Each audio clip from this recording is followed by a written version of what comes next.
Hello student, today we are going to study how to measure the fundamental quantity such as length, mass and time. There are some of the methods, some of the techniques we can use the length, mass and time. या ठिकाणी 3 physical quantity पाहणार आहेत आपण. Length कशाने मोजायची आणि कशी मोजायची. दुसरा मास कशाने मोजायचं आणि कसं मोजायचं. त्याबरोबर टाइम देखील डिव्हाइसेस किंवा इन्स्ट्रुमेंट कोणते यूज केले जातात, कशा पद्धतीने मोजतो आपण. या ठिकाणी पहा, लेंथ आहे. आपण लेंथ वेगवेगळ्या ठिकाणी वेगवेगळ्या प्रकारे मोजतो. तुम्ही 10th मध्ये जॉमेट्रीमध्ये 2 पॉइंट मधलं अंतर मोजताना पट्टी स्केल वापरायचं. 2 पॉइंट मधलं अंतर तुम्ही डायरेक्ट मोजत होता. पण ज्यावेळेस तुम्ही एखाद्या बिल्डिंगची उंची मोजता किंवा पर्वताची उंची मोजता, बऱ्याच वेळा आपल्याकडे हिमालयाची उंची सांगितली जाते.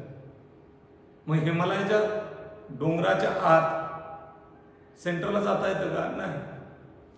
समजा कन्सिडर करा, समजा या ठिकाणी ही बिल्डिंग आणि हे ग्राउंड लेवल. तुम्हाला इथं जाता येतं आणि इथून मीटर सोडून मोजता येतं. याचा अर्थ तुम्हाला इथपर्यंत जाता येतं, त्याच्या बेस पर्यंत जाता येतं. याला म्हणतात ॲसेसेबल. ॲसेसेबल. आणि पर्वत असेल आणि याची उंची मोजायची असेल, पीक पॉइंट आहे हा, तर याची उंची मोजताना तुम्हाला इथं जाता येतं का डोंगराच्या आत किंवा पर्वताच्या आत? नाही. इनॲसेसेबल मेथड, इनॲसेसेबल म्हणतो आपण. काम करा, इनॲसेसेबल. इनॲसेसेबल आणि हे ॲसेसेबल. मग लेंथ मोजायची तर 2 मेथड. एक मेथड आहे डायरेक्ट मेथड. डायरेक्ट मेथड आणि दुसरी मेथड आहे indirect method. Indirect method. Direct method मध्ये तुम्ही या ठिकाणी लेंथ ती मिलीमीटर मध्ये स्केलच्या सहाय्याने मोजता, पट्टीच्या सहाय्याने. सर्व आणखी लहान असेल तर व्हर्नियर कॅलिपरच्या सहाय्याने मोजता. व्हर्नियर कॅलिपर च्या सहाय्याने मोजता. आणि याच्याही पेक्षा आणखी लहान असेल अंतर तर micrometer, screw gauge, screw gauge याच्या सहाय्याने मोजते. किंवा और स्पिरोमीटर हे डिव्हाइसेस कशाचे लेंथ मोजण्याचे डायरेक्ट मेथड मध्ये. एक व्हर्नियर पट्टी साधी scale, second vernier callipers, vernier कायवार म्हणतात मराठी, आणि मायक्रोमीटर स्क्रू गेज किंवा स्पिरोमीटर स्क्रू प्रमापी. मग स्केलने समजा या ठिकाणी ही स्केल आहे, या स्केलच्या सहाय्याने तुम्ही कमीत कमी अंतर किती मोजू शकता. या ठिकाणी स्केलच्या सहाय्याने तुम्ही कमीत कमी अंतर किती मोजता येतं आपल्याला. ही स्केल आहे. स्केलच्या सहाय्याने हा 1 सेंटीमीटर आहे, 2 आहे, 3 आहे, 4 आहे, 15 सेंटीमीटरची पट्टी. या 15 सेंटीमीटर मध्ये ह्या 1 सेंटीमीटर मध्ये 10 डिव्हिजन आहेत छोट छोट्या. समजा मी या ठिकाणी ही स्केल मोठी केली थोडीशी, आणखी थोडीशी मोठी करू, ही मोठी केली. या ठिकाणी हा 0 आहे आणि इथं हा 0 आहे आणि हा 1 आला इथं, हा 1. मग 0 ते 1 च्या दरम्यान टोटल स्केल या ठिकाणी टोटल डिव्हिजन किती, इथपासून वरच्या साईडला गेले सेंटीमीटर, हे इंच मध्ये आले, हे आलं सेंटीमीटर मध्ये. इथं 1 सेंटीमीटर, 1 2 3 4 आणि 5, राईट. 6 7 8 9 आणि 10. 1 सेंटीमीटरचे 10 भाग आहेत. एक भाग म्हणजे 1 mm मिलीमीटर असते. 1 सेंटीमीटरचे या ठिकाणी 10 mm चा 1 सेंटीमीटर, 1 mm 2 3 4 5 6 7 8 9 10. मग मला सांगा 1 mm बरोबर किती, 1/10 centimetre is equal to 1 mm. इकडे भाग सेंटीमीटरचे मीटर किती, 1/10 सेंटीमीटरचे मीटर 10⁻² मीटर, 1 मिलीमीटर. मग 1 मिलीमीटर बरोबर किती, 10 वरती गेला तर 10⁻³ 10⁻³ म्हणजे स्केलच्या सहाय्याने तुम्हाला ॲक्युरसी कुठपर्यंत एका डिव्हिजन पर्यंत मोजता येते, याच्यापेक्षा कमी मोजता येत नाही. म्हणजे याची ॲक्युरसी कुठपर्यंत, कशाची, स्केलची 10⁻³ मीटर पर्यंत. ॲक्युरसी 10⁻³ म्हणजे हा झाला त्याचा लिस्ट काउंट, LC म्हणतात. कमीत कमी कुठपर्यंत मोजू शकता त्याला लिस्ट काउंट म्हणतात. तिथपर्यंत ॲक्युरसी असते कुणाची, स्केलची. म्हणून it's accuracy it is up to the 10⁻³ metre. Vernier कॅलिपरची मग या ठिकाणी ही ॲक्युरसी किती, 1 mm. याच्यापेक्षा लहान ही 10 mm असते. याच्यापेक्षा लहान या ठिकाणी मायक्रोमीटर स्क्रू गेजची 100 mm 0.1 mm हा किती, 1 mm. हा 0.1 mm आणखी लहान, हा 0.01 mm ॲक्युरसी लहान. म्हणजेच किती, हा 1 mm म्हणजे 0.1 सेंटीमीटर, हा 0.01 सेंटीमीटर आणि हा 0.001 सेंटीमीटर इथपर्यंत ॲक्युरसी. हे मी सेंटीमीटर मध्ये लिहिले, हे mm मध्ये. मग 0.1 mm म्हणजे 10⁻³ आणि हा 0.1 म्हणजे 10⁻1 10⁻4 मीटर पर्यंत ॲक्युरसी. ही किती, 10⁻5 मीटर पर्यंत ॲक्युरसी. डायरेक्ट मेथड मध्ये तुम्ही 3 डिव्हाइसेस लांबी मोजण्यासाठी वापरता. या ठिकाणी एक स्केल पट्टी, दुसरं व्हर्नियर कॅलिपर. समजा तार असेल किंवा पाईप असेल तर पाईपाचा डायमीटर मोजायचा आहे, बाहेरचा किंवा आतला. त्यावेळेस तुम्हाला पट्टीने मोजता येत नाही, व्हर्नियर कॅलिपर वापरावं लागतं. आणि समजा तार असेल व्हेरी स्मॉल, वायर आहेत, वायरचे डायमीटर मोजायचे असतील तर मायक्रोमीटर स्क्रू गेज वापरावं लागतं. याची ॲक्युरसी 10⁻⁵ मीटर पर्यंत. ओके. इनडायरेक्ट मेथड मध्ये या ठिकाणी 2 पद्धती. एक तर ॲसेसेबल ऑब्जेक्ट असेल त्याची उंची मोजायची. उदाहरणार्थ या ठिकाणी हे बिल्डिंगचा टॉवर आहे, हे ॲसेसेबल आहे, म्हणजे तुम्ही इथपर्यंत बॉटम पर्यंत जाऊ शकता, मोजता येते तुम्हाला. पण इनडायरेक्ट मेथडने आपण या ठिकाणी मीटर पट्टी घेऊन हे उंची मोजत बसत नाही.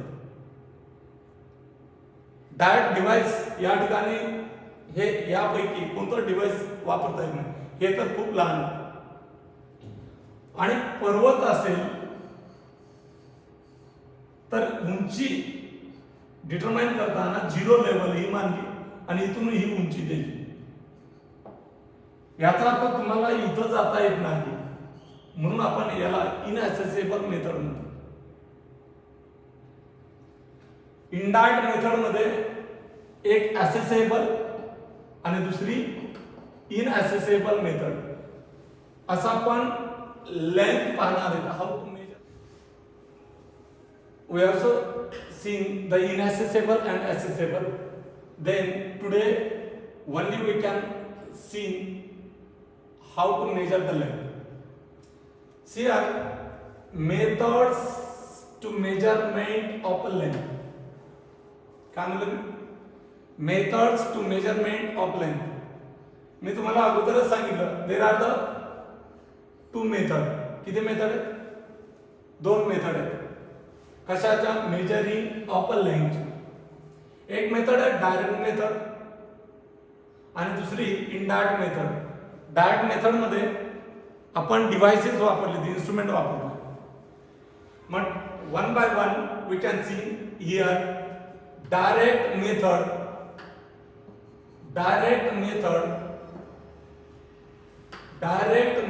For measurement of length.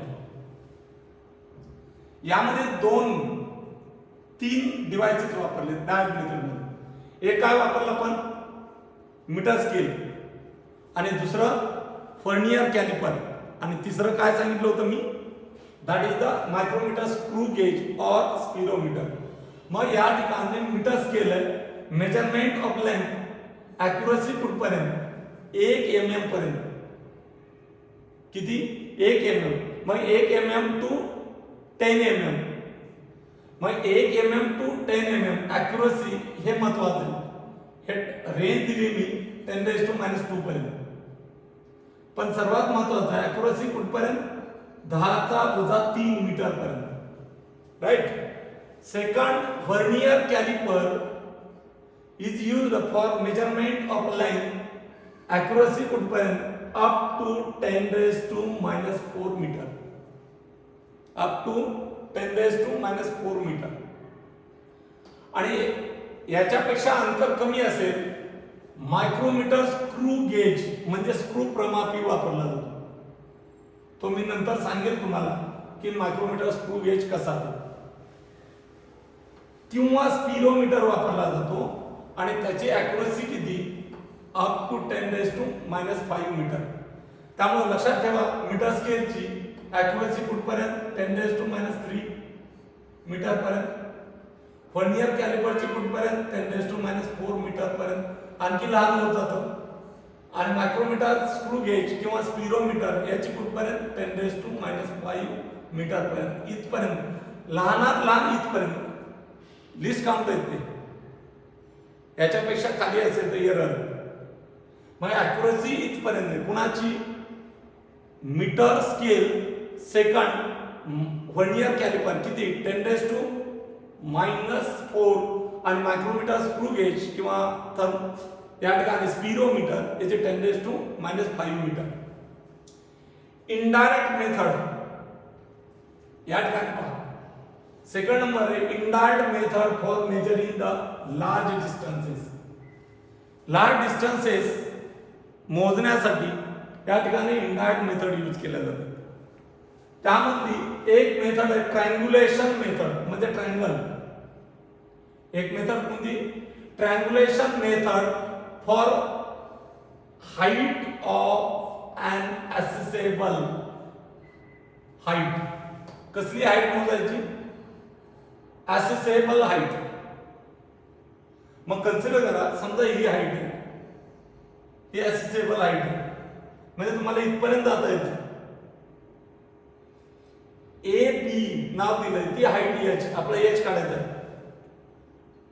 या ठिकाणी पहा मी सी या पॉइंटला याच्या बॉटम पासून सी या पॉइंटला गेलो पाठीमागे.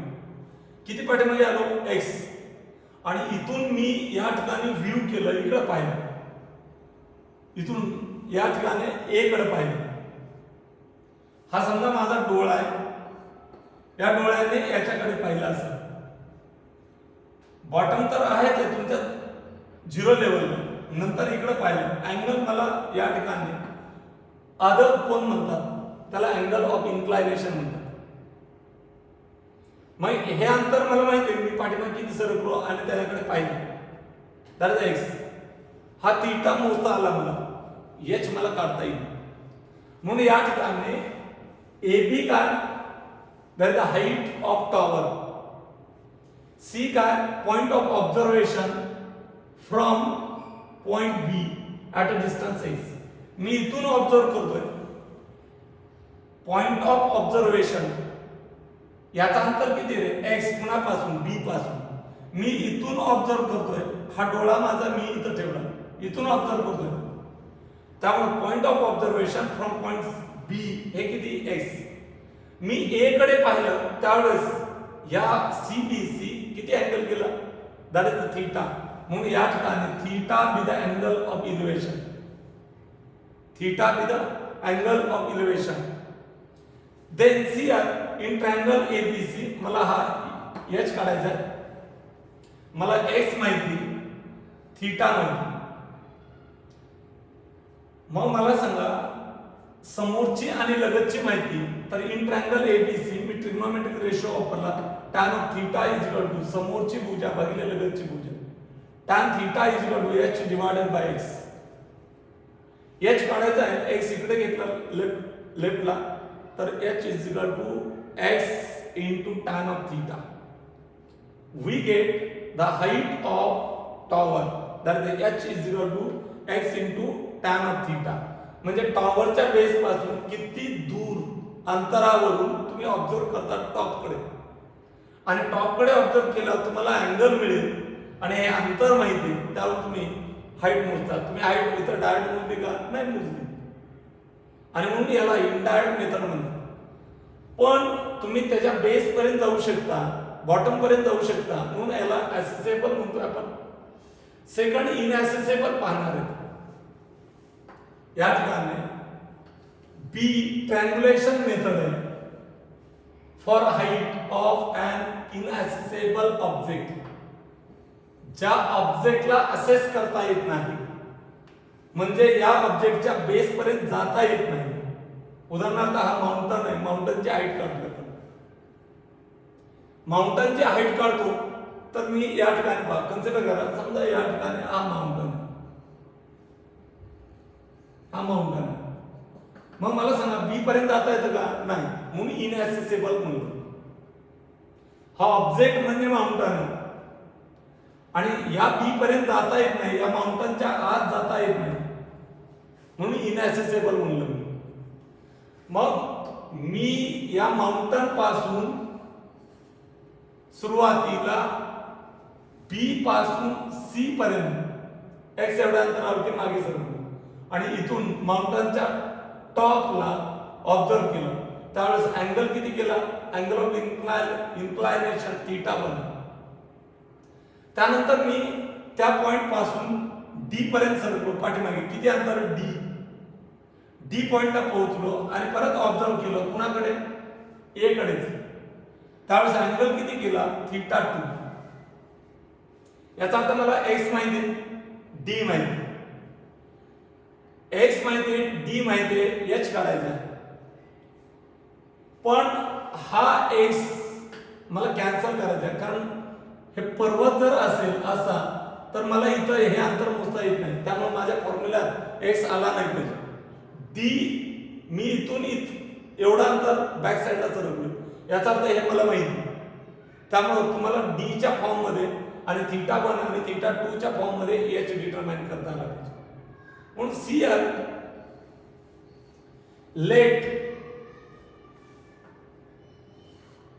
let AB is the height of inaccessible object, that is the mountain. In triangle ABC cot of theta, tan of theta काय असतं? टॅन ऑफ थीटा काय रे? समोरची भागिले लगतची, opposite divide by adjacent. Cot काय असतं? Adjacent divided by opposite. मग adjacent कोण आहे? x आणि अपोजिट कोण आहे? h. Right? So cot of theta 1 is equal to x divided by h. Say that equation 1. Say that equation 1. Okay?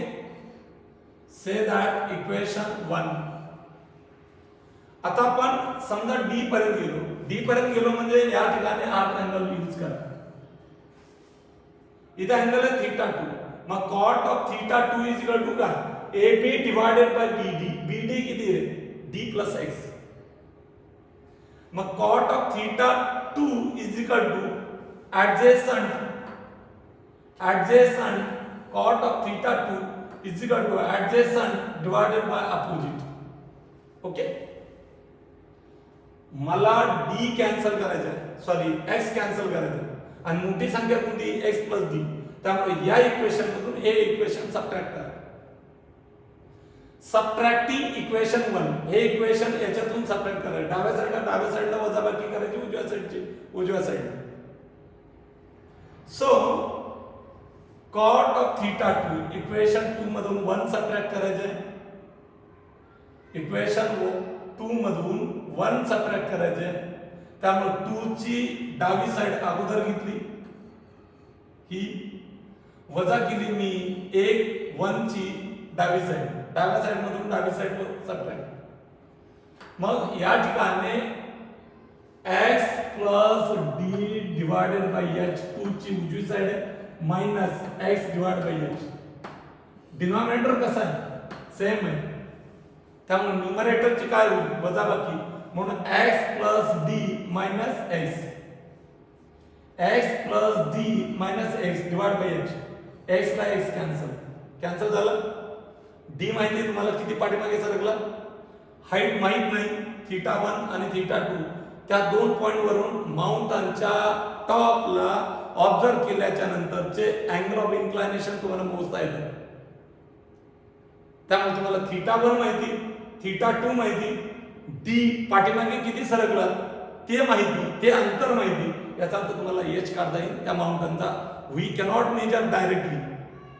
We can calculate by using the d, theta 1 and theta 2. So cot of theta 2 minus cot of theta 1 is equal to काय राहिलं? d by h. h काढायचा आहे. हा डिनॉमिनेटरला इकडे आणला न्यूमरेटरला आणि हा पूर्ण ब्रॅकेट मी तिकडे पाठवला. मग h is equal to d divided by cot of theta 2 minus cot of theta 1. It is the height of mountain. It is the height of mountain.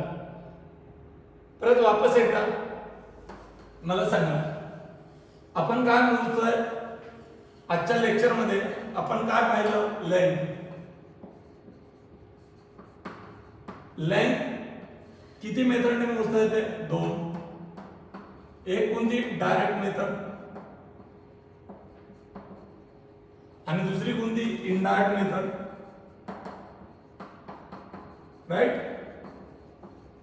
Okay. Direct method मध्ये काय काय यूज करतो? Scale. एक वापरली scale. त्या स्केलची accuracy up to कुठपर्यंत लहान मोजता येतं? 10⁻³ मीटर. सेकंड पाहिला आपण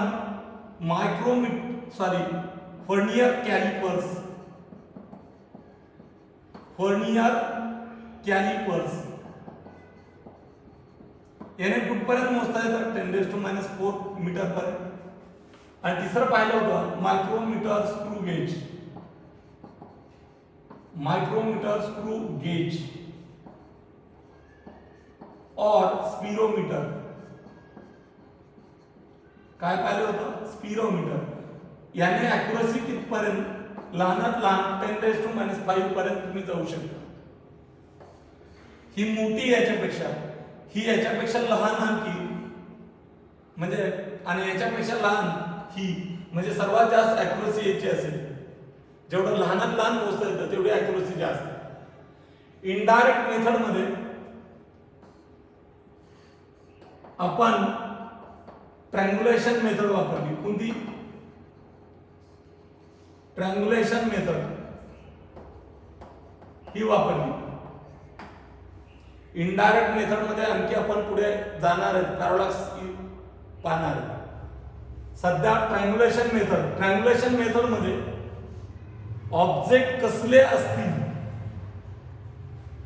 त्यांचे उंची किंवा अंतर मोजता येतात. ऑब्जेक्ट जर ॲसेसेबल असेल आणि दुसरं इनॲसेसेबल असेल. ॲसेसेबल ऑब्जेक्ट कोणता? तर बिल्डिंगची उंची. फॉर्म्युला काय? h इज इक्वल टू काय रे? समोरची भुजा tan of theta is equal to काय? याची समोरची भागिले लगतची, तर ते h is equal to x into tan of theta. Right. त्यानंतर इनॲसेसेबल मध्ये या ठिकाणी टॉवर माउंटनची हाईट, तर ते h माउंटनची हाईट. मग या ठिकाणी h इज इक्वल टू काय?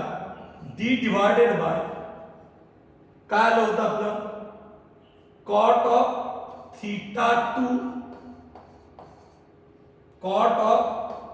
2 minus cot of theta 1. cot of theta 2 minus cot of theta 1. आज इथपर्यंत पाहिले लेंथ आपण पॅराडॉक्स मेथड पाहणार आहे, पॅरालॅक्टिक अँगल पाहणार आहे, म्हणजे स्टार प्लॅनेट यांचे अंतर कसे मोजता येतील. डायरेक्ट तर मोजू शकत नाही, तर इनडायरेक्ट मेथड मध्ये येतं ते पाहणार आहेत. त्यानंतर मास पाहणार आहेत. मग मास जनरल बॉडीचे आपण समजा बटाटे, वांगे, काय भाजीपाला आणायला गेल्याच्या नंतर, साखर बिकर किराणा आणायला गेल्याच्या नंतर हे किलोग्रॅम मध्ये तराजूच्या साहाय्याने मोजतो ते पाहणार आहेत. ॲटॉमिक किंवा सब ॲटॉमिक पार्टिकलचे मासेस पाहणार आहेत. व्हेरी स्मॉल पार्टिकलचे मासेस पाहणार आहेत. त्याच्यासाठी काही मेथड आहेत, त्या मेथड आपण पाहणार आहेत. आणि त्यानंतर पाहणार आहेत how to measure the time. That is 1 सेकंद. हे कुठून आलं? 1 सेकंदची स्टँडर्ड डेफिनेशन काय हे आपण या ठिकाणी पाहणार आहेत. Okay, we can stop here.